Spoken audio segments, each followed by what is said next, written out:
புண்ணிய ஸ்தலம், பரிகார ஸ்தலம். ஓகே, இது பரிகார ஸ்தலம். அதனால் வந்து இங்கே வந்து கும்பல் ரொம்ப ஜாஸ்தியாக இருக்காது.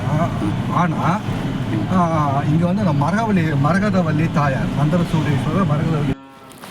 ஹாய், நம்ம இப்போ பார்க்குறது ஒசூரில் இருக்கிற சந்திர சூடேஸ்வரர் கோயில், திருக்கோயில்.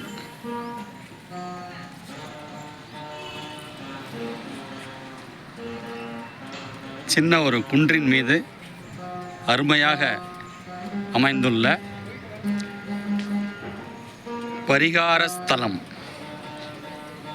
சந்திர சூடேஸ்வரர் கோயில்.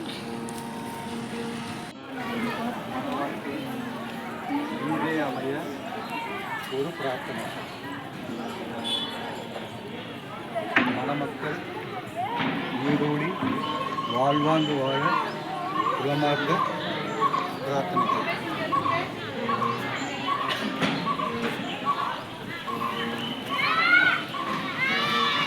அருமையான கோயிலுங்க. ஒசூர் பஸ் ஸ்டாண்ட்லேருந்து ரொம்ப பக்கம், வாக்கபிள் டிஸ்டன்ஸ் தான்.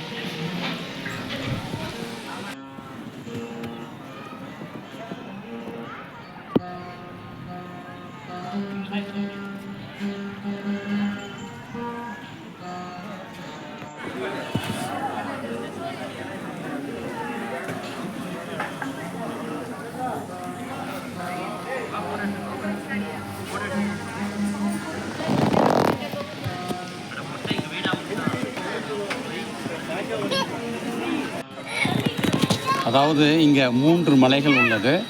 ஒன்று விஷ்ணு, இன்னொன்று சிவன், இன்னொன்று பிரம்மா. இதில் வந்து இது சின்ன காசின்னு கூட சொல்லுவாங்க இந்த கோயிலை.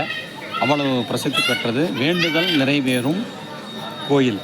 அதாவது எதை நீங்கள் நினச்சிட்டு வந்தீங்களோ அது கண்டிப்பாக நிறைவேறும்னு ஒரு ஐதீகம் இந்த ஒசூர் மக்களிடையே இருக்கிறது. நிறைய பேர் வெளியூர் ஆட்களும் வருகிறார்கள். ஸ்ரீ சந்திர சூடேஸ்வரர் திருக்கோயில், அருள்மிகு மரகதாம்பாள் உடனுரை. வரிசையில் நிற்கிறாங்க.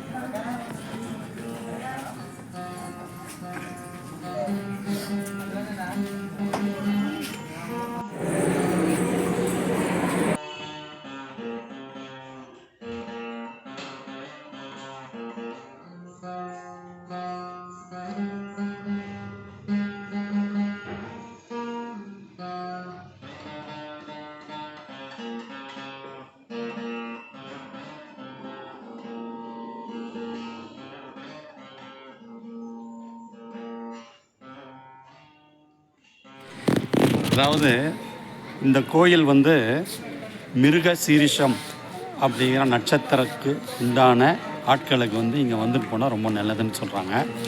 சகல பிரச்சனைகள் ஏதாவது இருந்தாலும், வீட்டில் சின்ன சின்ன சண்டைகள் நடந்தாலும், பல பிரச்சனைகளுக்கு இங்கே வந்து ஒரு 1 hour உட்காந்தா போதுங்க, ரொம்ப மைண்டு ரிலாக்ஸ்டாக இருக்குன்னு சொல்கிறாரு. பாருங்க, நண்பர் சொல்கிற தகவல் வந்து புது தகவல் எனக்கும். பட் எனக்கு வந்து ஏதாவது திடீர்னு மைண்ட் ஒரு மாதிரி இருந்துச்சுன்னா வண்டி எடுத்து நேரம் இங்கே வந்து 1 மணி நேரம் வந்து ஒரு மணி நேரம் உட்காந்துட்டு போவேன். கண்டிப்பாக வந்து மனசு லேசாகும். கஷ்டம் தீருமோ தீராதோ, அது நம்ம கஷ்டத்தை கடவுள் நம்மளை வந்து தாண்ட வைப்பார், அது வேறு விஷயம். ஆனால் வந்து மனசில் இருக்க கஷ்டம்லாம் வந்து கனம் குறைஞ்சி லேசாக வெளியில் போகலாம்.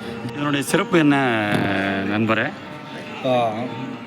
இந்த கோயில் அருகே இருந்து சிவன் பொன்னிற உடும்பு உருவில் ஓடி வரும்போது அதை கண்ட தாயார் பின்தொடர்ந்து வந்தார். இந்த மலை மேலே சிவன் சந்திர சூடேஸ்வரராக தாயாருக்கு காட்சியளித்தார். தாயாரும் பக்கத்திலேயே மரகதாம்பலாக எழுந்தருளி உள்ளார். அதுவும் ரொம்ப அந்த மெய்சிலிருக்க வைக்குதுங்க அந்த தரிசனம். மரகதாம்பாள் வந்து அந்த விளக்கு ஜோதியில் அந்த அம்மனை பார்க்கும் பொழுது அந்த பச்சைக்கல் வந்து அந்த உருவில் உள்ள அந்த பச்சைக்கல்லாக இருக்கின்ற அந்த மரகதாம்பாள் ரொம்ப மெய்சிலிருக்க வைக்குது. ஒரு தடவை வந்து பாருங்கள், கண்டிப்பாக வித்தியாசம் தெரியும், மன நிம்மதி கிடைக்குங்க. பாய்.